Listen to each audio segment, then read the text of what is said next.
Yes, let's move on to tennis, and we have just the men participating here. So we have upcoming player in Sumit Nagal who is participating in men's singles, and we had former world number one Rohan Bopanna who will be partnering with Sriram Balaji in men's doubles.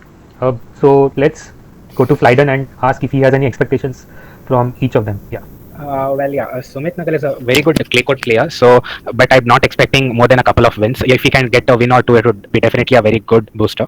Uh, if it is like doubles, so this pair did participate in the Hamburg Open, I guess, Yes. week ago, and they lost to the Germans, who are there, are one of the pairs at this Olympics, and it was their combined rank was 34. So the Indians combined rank is 71, I guess, 71 or 65 something. So I was just going through last Olympics men's doubles. So it was the gold was won by Croatians beating fellow Croatians in the final. It was an all Croatian affair, and the bronze was won by a pair from New Zealand who were very very low in the ranking.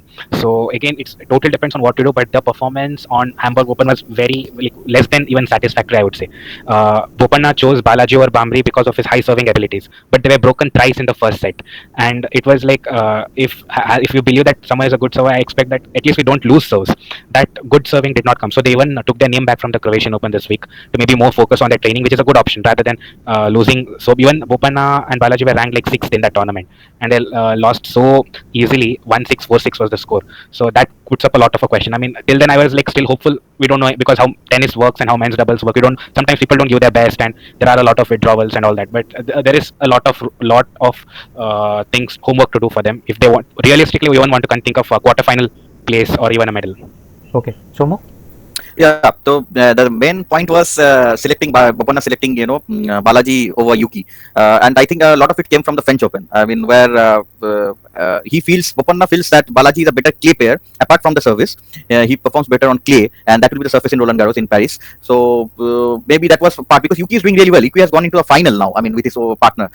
So maybe that was one of the reasons why Bopanna selected Balaji. Is playing well actually with his Mexican partner. I think till that French Open and trial also, I was actually following the results. So he was doing. I mean, the pair was doing quite well. Obviously, yeah, it was. I mean, between Yoki and Balaji, there was hardly any difference in ranking wise as well. I mean, so it was a fair decision, and I think any pair you have to give them some time to gel. I mean, it is a good decision that they are going to work on a few things, and they are both doubles player, which will be an added advantage because in Olympics you find a lot of single specialist players playing in doubles to fill up the numbers in Olympics. So with having two double specialist players for us could be a good thing.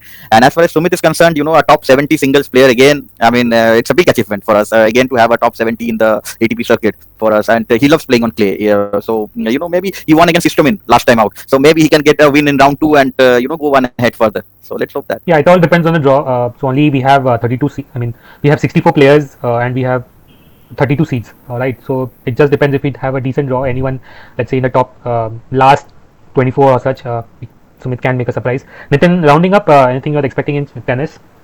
Tennis, I think, I'll be honest, the golden generation of doubles, which we had, is winding down. In fact, I would say Indian tennis itself is winding down. I'm sorry to say this. This Sumit is kind of doing a little bit. But honestly, there was a time when every Grand Slam, you would see some Indian, at least a doubles Indian, in the finals with people like Mahesh, Bhupati, Leander Paes, Rohan Bopanna, Sania Mirza, all playing at the same time. That was the golden phase of Indian doubles.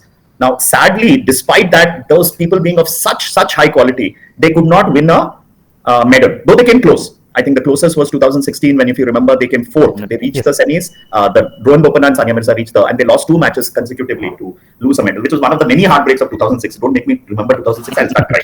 And I think in a tiebreaker, no, right, Nitin? It was in a tiebreaker. It was in a tiebreaker. Yeah, and it was very close. Yeah. Everything happened for us, which was like, I don't know, Rio mein we have to kya bolte hain, drishti nikalna or do something for our players. Everything which could go wrong went wrong for us in 2016, to be honest. And one of them was tennis. We had Mahesh and Leander also coming close, I think, quarterfinal appearances. All these combinations, all of them at some point of time at least have been in the quarterfinals in the Olympics. But to be honest, the problem is doubles. When two singles or a really good singles players comes into doubles, he kind of dominates. So it's not that two very good double players can beat a singles expert and a good doubles player combination, because it's very highly on the heavy serve that tennis wins. And if you have one of the people like Nagal or somebody, that serve is like so rocking that you can't just keep up with it. Therefore, I think doubles itself is difficult. Rohan Bopanna, despite all his things, is pairing up with somebody who's unknown. I mean, I have no hopes, to be honest. Okay. Let's be honest.